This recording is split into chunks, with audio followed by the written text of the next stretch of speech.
kami hormati, kiranya berkenan melaporkan pada sore hari ini menerima audiensi dari PT ExxonMobil bersama dengan Dompet Duafa terkait dengan program kolaborasi sosial berskala besar.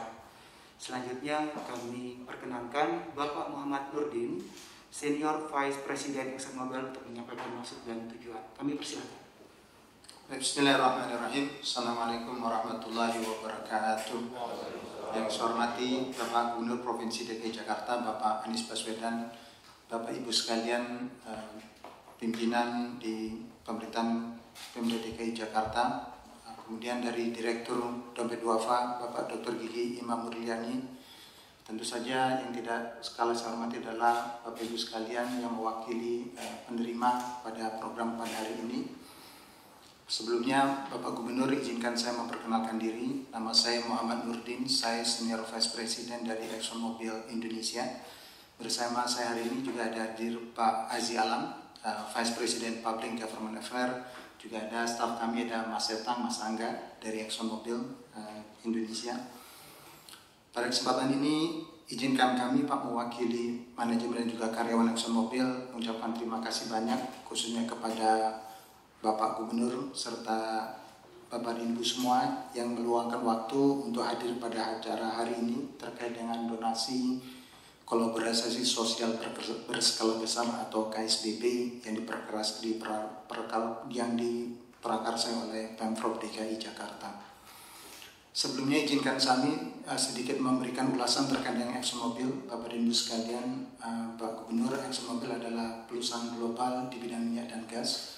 Alhamdulillah kami sudah ada di Indonesia lebih dari 120 tahun Pak, dan saat ini operasi kami adalah di Blok Cepu di Kabupaten Bojonegoro, dan alhamdulillah hari ini kami memproduksi lebih dari 30% produksi minyak Indonesia atau kurang lebih setara 220.000 barel per hari Pak, dan itu menjadi produsen minyak terbesar di Indonesia pada saat ini.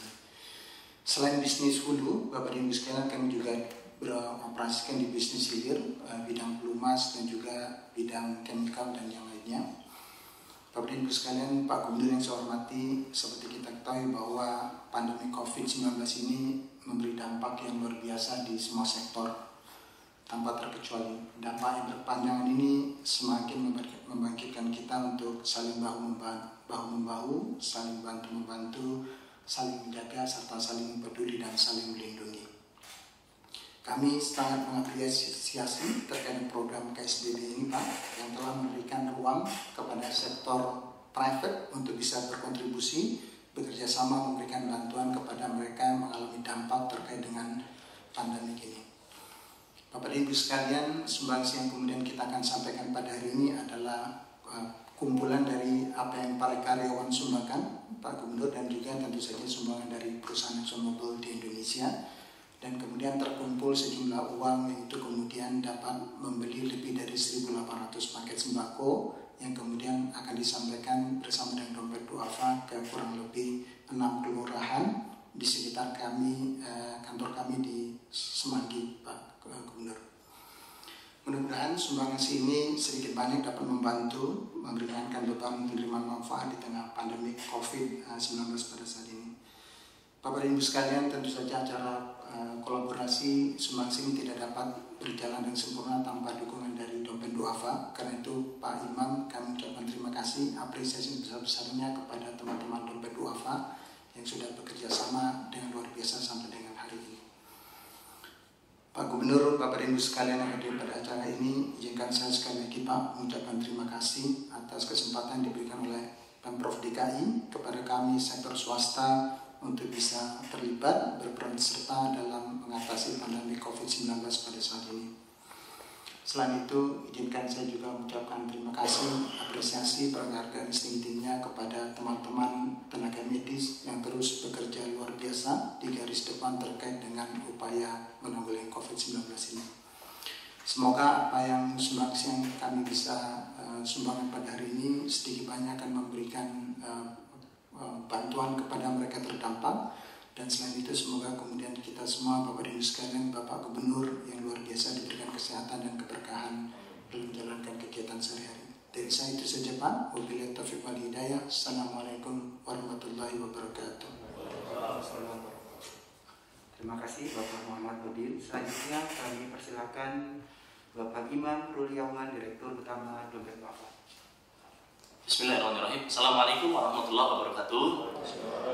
Alhamdulillahirrahmanirrahim. Allahumma sholli ala Muhammad wa ala Muhammad wa ala alihi wa sahbihi ajma'in. Selamat sore, salam sejahtera. Bapak Gubernur yang saya hormati, Bapak Muhammad Nurdin yang saya hormati, selaku Presiden dari ExxonMobil.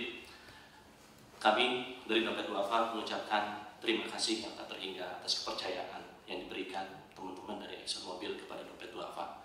Perlu kami laporkan ke Bapak Gubernur, alhamdulillah ExxonMobil sudah lama kolaborasi dengan Dompet Wafa, mulai dari program BMT di Aceh, program pemberdayaan puskesmas di Bojonegoro, di mana salah satu yang menarik program BMT yang di Aceh mendapatkan penghargaan tingkat internasional bagi ExxonMobil, yang insya Allah ini adalah rangkaian dari kolaborasi antara Dompet Wafa dan ExxonMobil, yang kali ini kita bertemu di wadah di program sosial berskala besar. Insya Allah akan kami salurkan kepada penerima manfaat by name, by address, by KTP, by KK 1.800 orang insya Allah akan bisa teradres. Dan tentu kami juga ucapkan terima kasih kepada 1.800 saudara-saudara kita yang mau menerima insya Allah atas kebaikan yang diberikan oleh teman-teman ExxonMobil. Hanya Allah yang bisa membalas kebaikan dari teman-teman ExxonMobil. Hanya Allah yang bisa membalas kebaikan inisiatif Pak Gubernur dan jajarannya untuk membuat program sosial berskala besar. Bung Karno di 23 Oktober 1946 menulis, manusia tidak bisa mengabdi kepada Tuhannya sebelum mengabdi kepada sesamanya. Sesungguhnya di gubuk si miskinlah Tuhan bersemayam.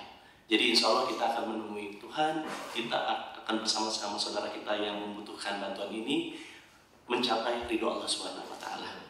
Sedikit menyinggung laporan Pak Gubernur karena tadi dari BNPB. Jadi teman-teman ExxonMobil kita masuk fase respon. Usul juga kami Pak di program sosial berskala besar kita bisa masuk di aspek preventif. Kalaulah kami Dompet Wafa kemarin percaya untuk mengadakan chamber disinfeksi di beberapa titik, insya Allah kami sudah bekerja sama dengan LIPI melalui PT yang ditunjuk.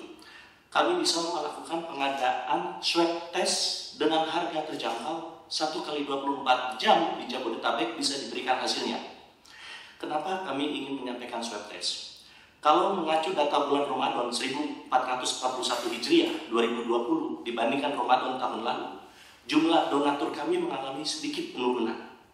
Tetapi alhamdulillah jumlah sumbangannya naik 15%. Berarti para donatur melipat gandakan sedekah dan zakat dan donasinya. Tetapi pertanyaannya, apakah donatur ini akan terus bisa memberikan donasinya ketika dia tidak bisa bekerja, ketika dia tidak bisa berusaha, ketika dia tidak bisa berdagang? Ada potensi dari donatur bisa menjadi tidak mampu. Sehingga dengan swab test, kita galakkan perekonomian, kita galakkan public facility di mall, di perkantoran dengan harga terjangkau. Kalau tidak mampu, kita subsidi dengan dana zakat, Pak Gubernur. Kita subsidi dengan dana sedekah agar unit cost dan biaya produksinya bisa di-cover. Karena swab test tidak hanya milik 1.500.000, 2.500.000 yang hanya orang berada. Padahal saudara-saudara Wafa kita juga perlu swab test. Dan dengan keberhasilan kita melakukan swab test, mudah-mudahan itu langkah yang efektif untuk melakukan preventif terhadap penyebaran COVID-19.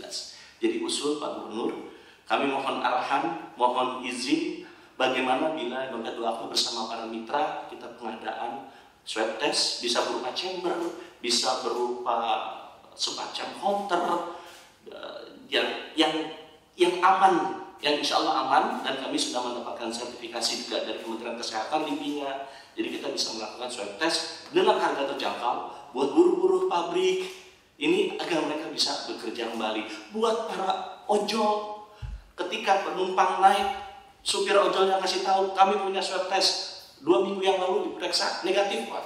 Luar biasa itu penumpang ojol. Tapi penumpang ojol, supir ojol tidak mampu. Kita tutupin dengan dana zakat, dana sedekah.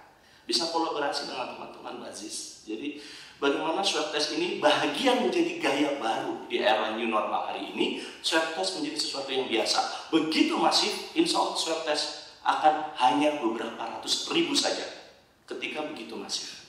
Mohon izin, mohon arahan terhadap hal yang kami sampaikan ini. Sekali lagi kami ucapkan terima kasih atas kepercayaan yang diberikan. Hanya Allah yang mampu membalas atas kebaikan dari teman-teman ExxonMobil dan sedekah kebijakannya Pak Gubernur. Saya akhiri dengan daun salam dilipat-lipat, disimpan rapi dalam lemari. Mari kita dukung PSBB dengan penuh semangat untuk mencapai ridho ilahi. Assalamualaikum warahmatullahi wabarakatuh.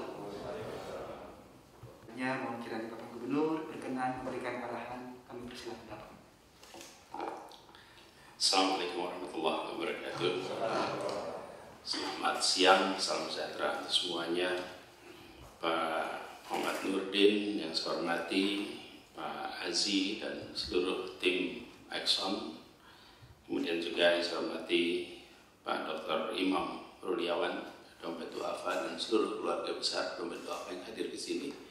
Tim dari Pemprov, ada asisten Kesra, ada kepala BPBD, ada Pak Biro Kerjasama Daerah, ini tim kita. Ya, terima kasih pertama pada Exxon yang sudah take up the challenge, Pak, bahwa ini saatnya kita membayar balik pada Jakarta. Jakarta sudah memberikan kesempatan begitu banyak kepada kita. Mayoritas kita yang berada di ruangan ini dulunya tidak berasal dari Jakarta, datang ke sini bukan siapa-siapa, dinaik kelaskan lewat kota ini. Sekarang kota ini sedang menghadapi tantangan dan kota ini memanggil kita semua untuk yang saya sering istilahkan bayar balik untuk Jakarta. Nah, saudara-saudara kita banyak menghadapi tantangan, tapi juga sekaligus refleksi betapa ketika kita menghadapi satu situasi harus berada di rumah tanpa bisa menyalahkan siapapun. Kalau ada krisis ekonomi karena alasan moneter, itu ada yang bisa disalahkan.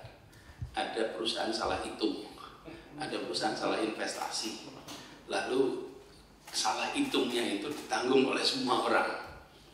Karena itulah mungkin namanya krisis moneter, krisis finansial, krisis ekonomi. Kalau sekarang ini tidak ada pihak manapun yang bisa disalahkan, hanya ada perintah, mari kita semua berada di rumah. Pada saat semua berada di rumah, itulah sesungguhnya ujian tentang keadilan. Kenapa bisa keadilan? Begitu kita diminta di rumah, kan tidak ada kerusakan apapun, cuma diminta di rumah, mendadak sebagian dari kita tidak punya tabungan sama sekali. Tidak punya tabungan sama sekali, tidak terlihat ketika ekonomi bergerak. Tapi ketika ekonomi diminta berhenti, lalu terlihat yang punya tabungan dan yang tidak punya tabungan. Yang tidak punya tabungan otomatis langsung tidak bisa bergerak. Makan pun tidak bisa. Yang punya tabungan bisa survive. Ini satu wake up call bagi pengelolaan kita semua di pemerintahan, bahwa kita sudah mulai memikirkan, mengatur agar masyarakat itu memiliki tabungan, bukan artian akunnya, tapi memiliki tabungan dalam artian bahwa apa yang menjadi pendapatan itu harus ada deltanya dengan pengeluaran. Kalau tidak pernah ada deltanya, ya kita akan selalu ketemu masalah seperti ini. Nanti aspek regulasi, ini panggilan soal keadilan tadi. Kenapa? Kalau kita bayangkan di Jakarta ini 3,6 juta keluarga, 2,4 juta kebutuhan pangannya ditutup oleh negara. Artinya 2/3. Memang dengan itu ditutup, maka terjadi stabilitas. Tapi kan angkanya fantastis, Pak. 2/3 penduduk ibu kota itu kebutuhan pangannya harus ditutup oleh negara hanya karena berada di dalam rumah. Jadi ini satu panggilan, dan saya rasa kita semua di pemerintahan maupun di private sector harus memikirkan ulang bagaimana kita meredistribusi kesejahteraan. Nah, dalam situasi begitu, struktur yang problematik ini membutuhkan solusi jangka pendek. Solusi jangka pendeknya ya bantuan, tapi itu solusi jangka pendek. Nah, dan ketika membutuhkan solusi jangka pendek, terima kasih Bapak Ibu memilih untuk turun langsung terlibat. Nah, begitu juga dengan krisis kesehatan yang kita hadapi. Krisis kesehatan yang kita hadapi tadi ceritakan Dompet Duafa tentang apa yang bisa dilakukan untuk masyarakat miskin dan lain-lain. nanti kita coba diskusikan lebih jauh, Mbak Ilham. Jadi ada satu hal yang menurut saya penting dalam konteks ini. Ini agak berbeda dengan vaksin atau masalah-masalah kesehatan yang lain. Kalau kita melakukan vaksin itu, sekali kita vaksin, maka ya ini berlaku untuk waktu yang cukup. Kalau COVID ini tidak ada di situ. Kita tes pagi ini, malam nanti kita terpapar, tes kita menjadi tidak valid lagi. Saya valid lagi. Dan disitulah sebabnya kami di Jakarta selalu menggunakan pendekatan ada tracingnya, ada surveillance-nya, baru testing. Kami tidak pernah melakukan random testing. Itu boleh dicek rekod kita, dan dengan cara seperti itu kita misalnya kalau tracing kan itu kita punya peta.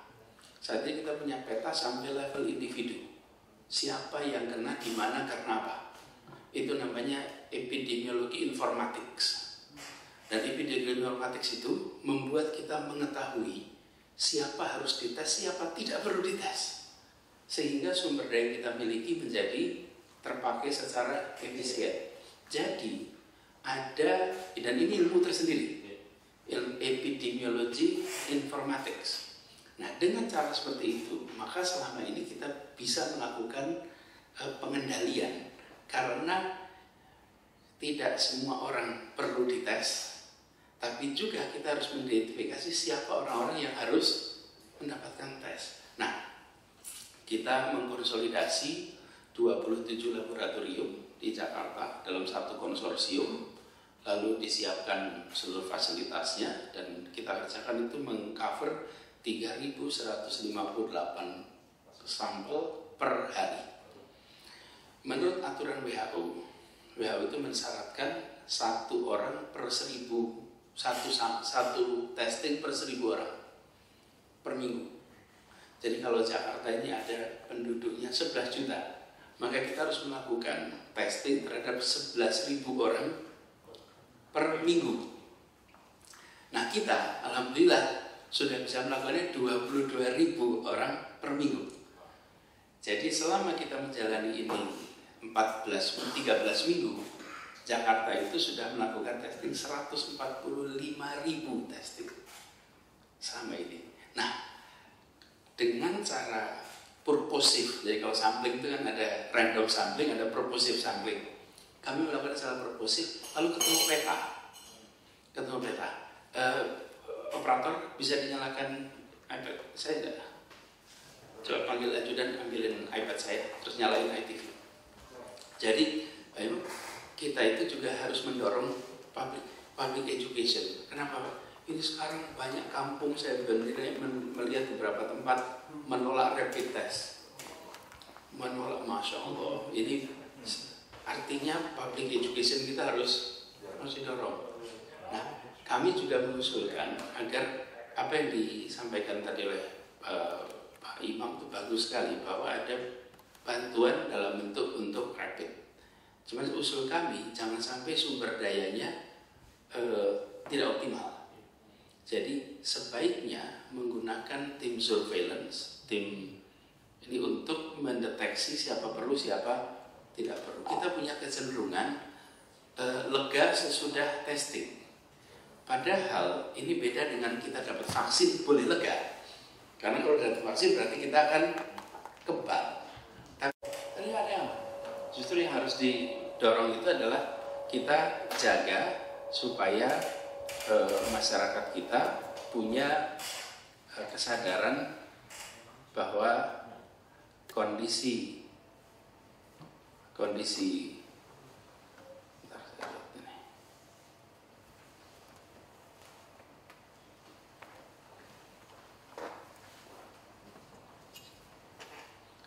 kemarin di Tanjung Priok kita lakukan testing 96 sampel, dapat 50.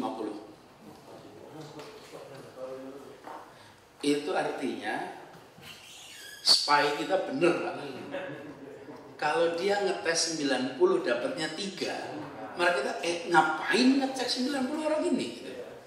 Jadi jangan pernah kalau kita dapat angka besar itu bad news. No, Kalau sekali lakukan dapat 50, good job. Berarti Anda bisa mendeteksi new orang nih. Ini dites, ini dites, ini dites. Tapi kalau ngambil 300 ketemu 3, berarti you're not doing your job gitu. Enggak kerjain homeworknya tuh. Nah, kita seringkali kalau ketemu yang rendah seneng, bukan rendah, bukan. Jadi hari ini misalnya rame nih, Jakarta ketemu angka tinggi sekali. Lagi gempar, kita lagi bilang alhamdulillah. Berarti apa yang terjadi? Sejak kita melakukan PSBB transisi, seluruh puskesmas diperintahkan proaktif melakukan pendeteksian di wilayah yang kita sebut di sini, wilayah ini. Jadi wilayah-wilayah titiknya merah-merah ini, itu di tempat-tempat itu diperintahkan melakukan deteksi aktif. Nah, ketika melakukan deteksi aktif di sana, jadi bukan gini, Pak, bukan orang datang ke puskesmas, saya punya keluhan, bukan. Siapa punya keluhan, deteksi keluhan, terus didaftar, lalu dilihat profil ini nyambung, tes semuanya, dapat angka tinggi. Jadi testing itu sesudah preliminary work-nya dikerjain, tapi bukan diumumkan bahwa itu adalah political attraction. Itu atraksi politik untuk ditampilkan di video lalu bilang yes, we're great. Itu pressure melakukan itu tinggi sekali. Dan saya bilang kita tidak sedang beratraksi politik, kita sedang membereskan pandemi. Karena itu Jakarta tidak pernah terlibat dalam segala macam atraksi begitu, tidak pernah. Nanti atraksinya bentuknya grafiknya naik terus atau turun, itulah atraksinya. Tapi ini pandemi, pakai ilmu. Ini bukan banjir yang kita kerjain hari ini, di foto hari ini, bukan. Tidak, jangan terjebak dengan itu. Dan itu pesan kami yang sesuai semua kepala daerah, jangan terjebak dengan ini, karena kita harus ngurus ini. Kalau kita atraksi di situ very dangerous. Nah, dan jangan khawatir dengan angka. Karena kalau ditemukan angka ini seperti kemarin ya, saya tunjukin di sini. Ini titik-titik ini. Ini titik-titik di mana kita melakukan proaktif survei datanya di sini. Apa yang terjadi kalau itu muncul? Nanti ketemu peta. Ini contoh petanya nih. Ini adalah epidemiologi traumatics. Nih satu orang di sini nularinnya segini nih. Oke. Ini itu yang katakan. Jadi nggak bisa orang nggak tahu nggak jelas diambil di sampel. Tidak. Ini dari kalau titiknya ini ada sebenarnya ada garisnya nih. Coba saya carikan gambar yang lebih jelas. Ini adalah foto gambar kejadian-kejadian yang disebut klaster itu seperti ini. Jadi ketika melakukan testing itu hasil data ini diambil. Ini misalnya contoh ini.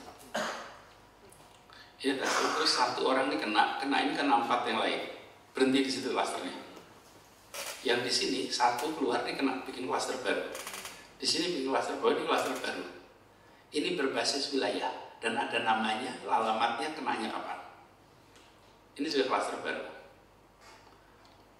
Nah, kami sangat meyakini bila kita menggunakan science untuk menghandle persoalan ini, insya Allah satu cost efisien,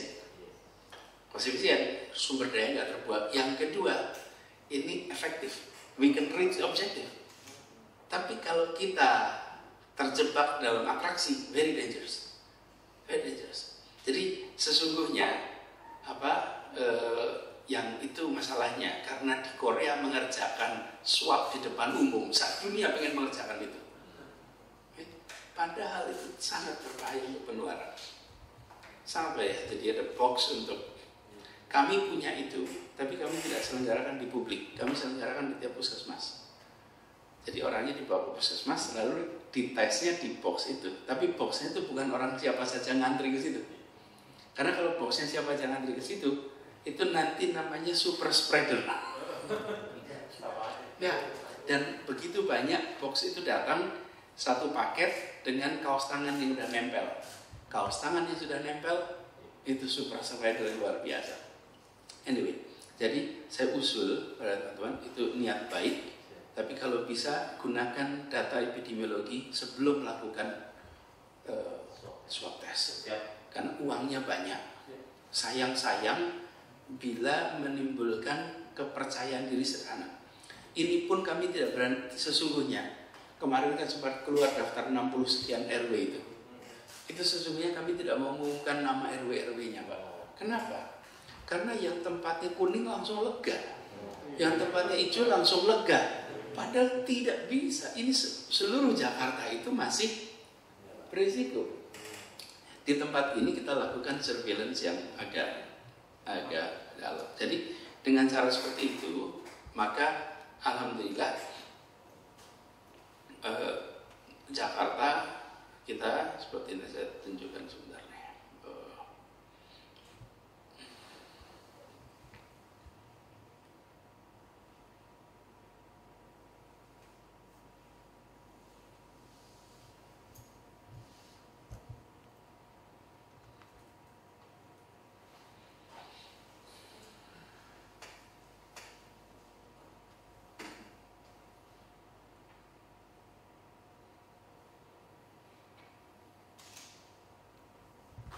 Nah ini yang tadi saya katakan, nanti atraksinya bentuknya grafik, Pak. Inilah grafik kita, bahwa di Jakarta jadi lebih terkendali sekarang. Ini di luar Jakarta. Jadi kalau lihat yang boleh melakukan kegiatan normalisasi itu baru DKI berbasis ini. Kalau yang lain itu masih mendaki. Apalagi data hari ini, data seminggu terakhir ini. Ini angka kematian harian ini sekarang lagi naik tinggi sekali di atas. Di sini sudah turun sekali. Nah inilah yang saya maksud, atraksinya itu di data, bukan di aksinya. Karena dari peristiwa sampai jadi data itu perlu waktu, dan inilah ikhtiar yang kita lakukan. Nah, kami berharap sekali kerja bersama di sini itu dengan guidance dari pendekatan saintifik ini. Nah, kami lalu kasus-kasus yang kita masih hadapi di Jakarta, ini RW-RW yang gitu. Nah, kami tidak pernah mau nyebut nomornya, Pak, cuma pemberitahuan saja. Tapi rupanya daftarnya bocor pula. Di sini tuh nggak ada dindingnya, nggak. Dinding pada bisa dengar, Pak. Pun gitu. Nah, kemudian yang dapat nama RW-nya Tegang. Padahal kan begini. Ini Pak Nurdin, misalnya satu rumah, saya beri contoh nih, Jakarta Selatan 41 RW. Ini rumah saya 40 nih, Pak. Oke, RW 1 RW. Apa yang terjadi? Bisa jadi itu hanya satu rumah dalam satu RW, satu RT. Tapi karena pembagian kita per RW, maka dicatatnya sebagai, tapi kan bukan seluruh RW. Enggak ada urusannya. Lalu ada satu RW Gondangdia, Pak. RW Gondangdia yang kena itu Jalan Teguh Umar.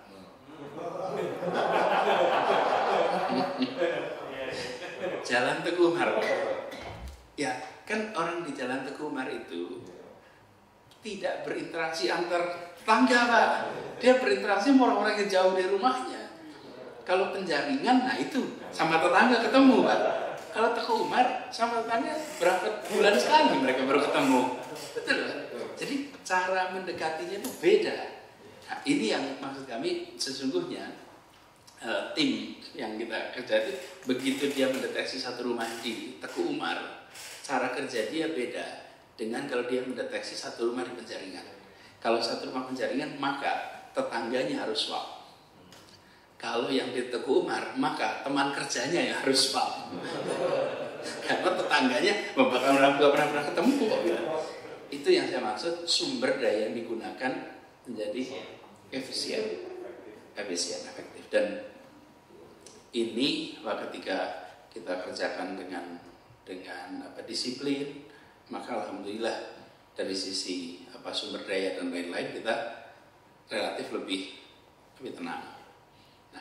Kami berharap juga sungguhnya di sisi prevensi, kalau mau bantu prevensi juga, itu bagaimana Pak misalnya Mbak Duafa dan teman-teman membuat program para tokoh agama memberikan tausiah yang terkait dengan COVID, terkait dengan wabah. Kenapa? Ini dua-duanya dapat. Tokoh agama ini selama 3 bulan ini tidak punya pendapatan, Pak. Karena pengajian semuanya berhenti. Kalau mereka dapat itu, merekanya dapat, tapi juga materinya bisa diberikan. Itu akan memiliki efek yang cukup baik, apalagi di masyarakat. Jadi kita di Jakarta ini dengan pendekatan seperti itu, kalau kita lakukan dengan baik, maka insya Allah wajahnya akan berubah. Ini Jakarta sampai dengan 30 April agak gak enak dilihat ya. Sampai dengan 30 April gak enak kita. Ya, monoton. Ini tiap minggu bergerak warnanya. Nah, itulah saya katakan tadi, yang disebut sebagai tunjukkan prestasi itu bukan foto-foto atraksi, itu begini nih. Ilmu ini betul menurut saya pada fase inilah, pada saat ini fase inilah saatnya kita benar-benar bekerja mendasarkan pada ilmu, dan itu perintah Nabi. Kalau sebuah urusan diserahkan bukan pada ahlinya, apa yang terjadi? Persis ya begini nih.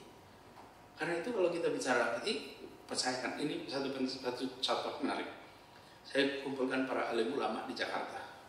Pertemuan ini terjadi sekitar pertengahan akhir menjelang akhir. Yang saya telepon Pak Catur itu bulan puasa. Saya minta Pak Catur kontak Kiai siang-siang Mei ya, bulan puasa itu. Bulan puasa kira-kira 10 hari sebelum Lebaran. Waktu itu saya mau ngajak bapak-bapak semuanya, para kiai, para alim ulama, ini fikon. Ini akan ada Lebaran. Umat kita ini, yang namanya Lebaran itu kan sholatnya setahun sekali gitu. Gimana nih? Kalau epidemiologis, ini para ulama kita, alim ulama kita ini menarik sekali.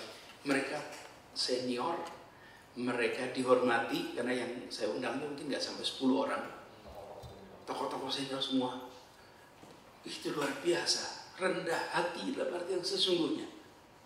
Mereka mengatakan kami taat pada ulil amri, ya. Dan ulil amri dalam urusan ini adalah ahli epidemiologi. Kalau ulil amrinya bilang bahwa sebaiknya jangan ada sholat id, maka akan kami jawab yang wajib saja sholat Jumat kita tiadakan, apalagi sholat Idul Fitri. Tapi kalau tidak ada kerendah hatian itu, apa yang terjadi? Ini yang tadi warnanya begini nih, masih permanen kita ini. Masih permanen. Jadi saya sampai bilang nanti setelah ini semua selesai, kita harus menulis cerita tentang ulama-ulama di Jakarta yang pakaiannya tradisional, pikirannya sangat modern. Oh betul, kalau lihat penampilan mungkin nggak akan yakin. Tapi begitu mendengar, mereka sangat modern, sangat maju, dan rendah hati.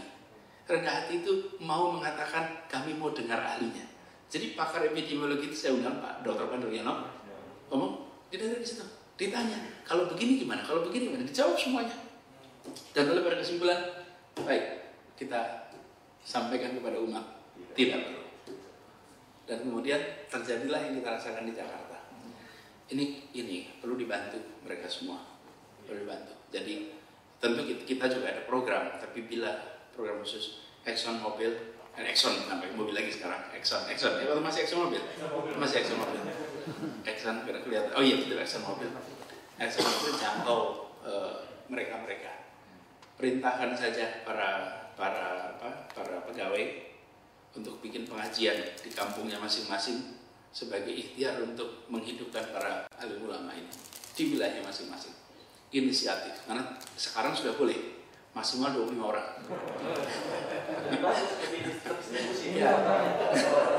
Maksimal 25 orang. Jadi bikin majelis-majelis maksimal 25 orang, ajak mereka hidup. Nantinya insya Allah kita akan menghadapi ini dengan baik. Jadi terus terima kasih kepada Wafa sudah terlibat langsung mengurusi ini. Ini peristiwa yang ya bersejarah, betul, tidak akan mudah-mudahan tidak berulang. Tapi kita ingat dalam perjalanan sejarah kita kejadian seperti ini dicatat. Dan bagi kita di Jakarta mudah-mudahan kita bisa pertahankan apa yang sedang kita jalani sekarang supaya bisa segera kita kembali lah ke, barangkali bukan kembali ke normal seperti kemarin, mungkin kita akan kembali kepada Jakarta baru yang mungkin berbeda daripada yang sekarang kita hadapi sekarang ini. Begitu ya mungkin. Terima kasih semuanya, Pak Nurdin dan tim Exxon. Salam hormat untuk teman-teman semua di sana. Mudah-mudahan rezekinya dilipat gandakan. Ya perusahaannya, ya juga pribadi-pribadinya. Dan dompet duafa juga begitu, yang sudah menjadi ini tempat di mana orang niat baik, keinginan baik itu ketemu jalurnya. Banyak orang baik tidak tahu harus kemana mengantarkannya. Adanya dompet duafa ini membuat mereka tahu alamatnya. Begitu dari saya. Terima kasih. Assalamualaikum warahmatullahi wabarakatuh. Mungkin evaluasi Pak Anies, forecastnya Pak Anies, apakah Bapak concern terkait dengan isu yang to be increasing again, karena despite Jakarta sudah spend extra effort untuk orang nggak mudik dan sebagainya, tapi kan what we saw adalah concerning behavior dari orang-orang terkait merespon mudik. Nanti kan akan kembali, kemudian 14 hari dari saat mereka pulang, apakah Bapak punya concern terkait number yang akan naik lagi terkait? Mereka siapa?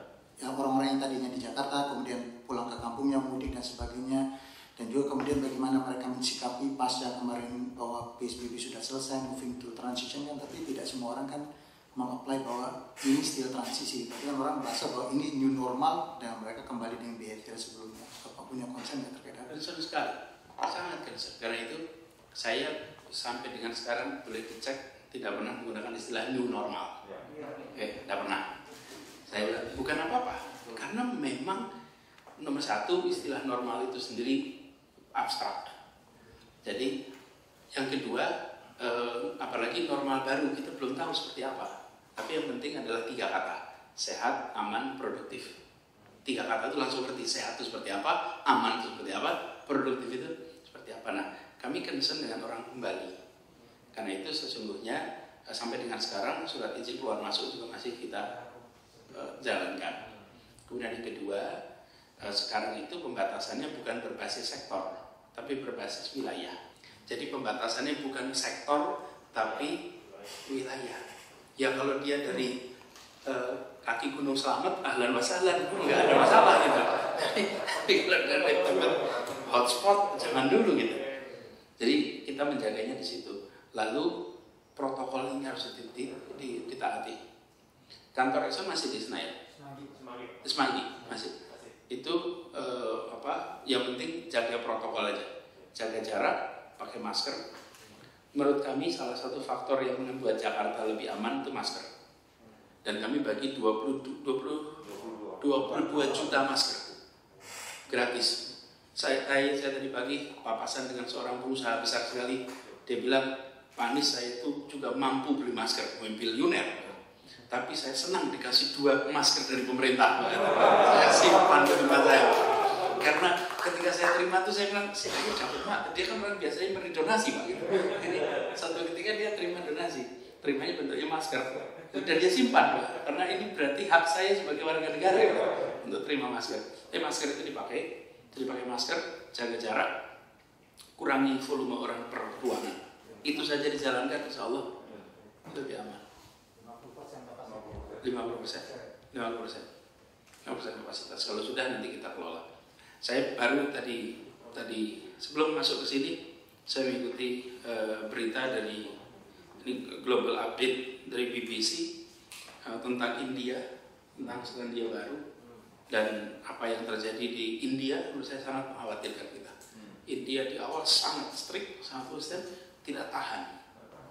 Sekarang pelonggaran dan mungkin akan terjadi ledakan yang luar biasa. Nah, kita sekarang ngimbangi, Pak. Jadi ini cerita sedikit lagi. Sebelum dibuka, yang kita lakukan adalah penguatan benteng terakhir, yaitu puskesmas, rumah sakit, tenaga kesehatan. Itu pertahanan kita. Yang diperiksa adalah fasilitas kesehatan, karena mereka yang kemudian harus langsung itu proaktif mendatangi di mana di tempat-tempat berisiko tinggi. Lalu siapkan ruang isolasi, siapkan tempat untuk mereka dirawat, dijagain di situ.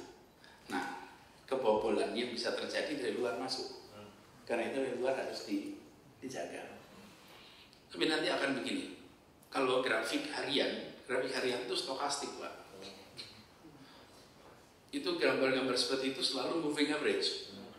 Karena kalau tidak moving average, angkanya stokastik, Pak. Jadi hari ini tambah 200, besok bisa tambahnya 50. Itu kalau tidak ada moving average, nggak bisa kelihatan sebagai grafik yang trennya terbaca, gitu ya.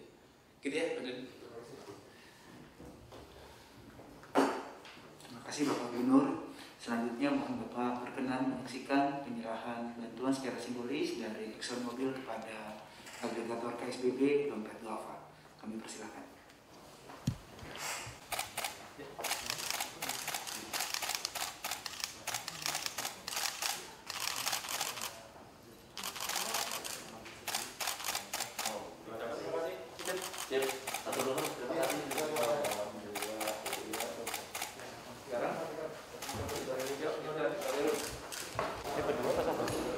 Nggak apa-apa, gantian kan ada 3 ini.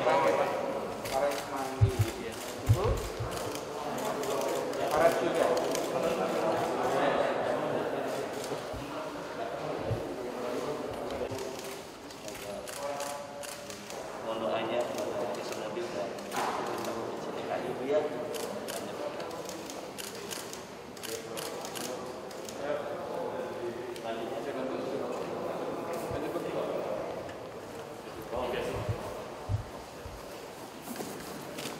Bang, mohon terima Bang. Mohon doanya ExxonMobil dan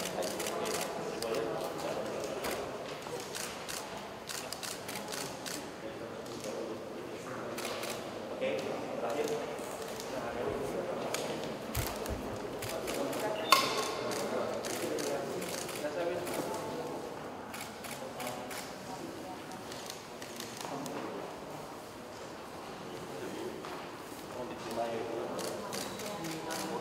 Mohon doanya mobil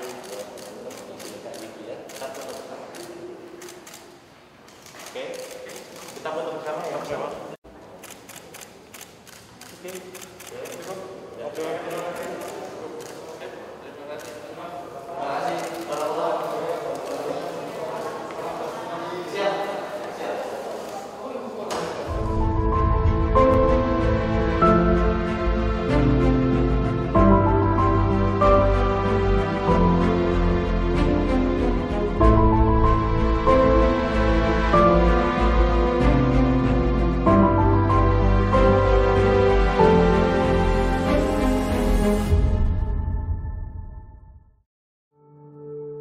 Untuk mereka yang telah berjuang dan berkorban demi kesehatan kita semua, terima kasih.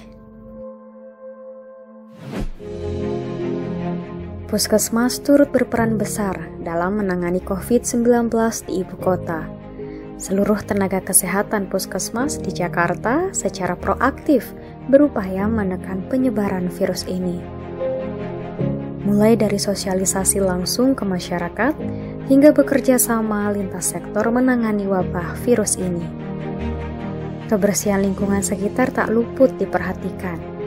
Mereka terjun langsung melacak kontak kasus positif COVID-19 di masyarakat. Melayani tanpa mengenal lelah. Satu persatu pemeriksaan mereka lakukan, menyampingkan kemungkinan besar tertular. penghargaan tertinggi untuk mereka sebagai pertahanan terakhir. Apresiasi terbaik bagi Anda yang tetap di rumah aja sebagai garda terdepan. Bersama bantu para tenaga kesehatan agar semua perjuangan dan pengorbanan kita semua tidak sia-sia.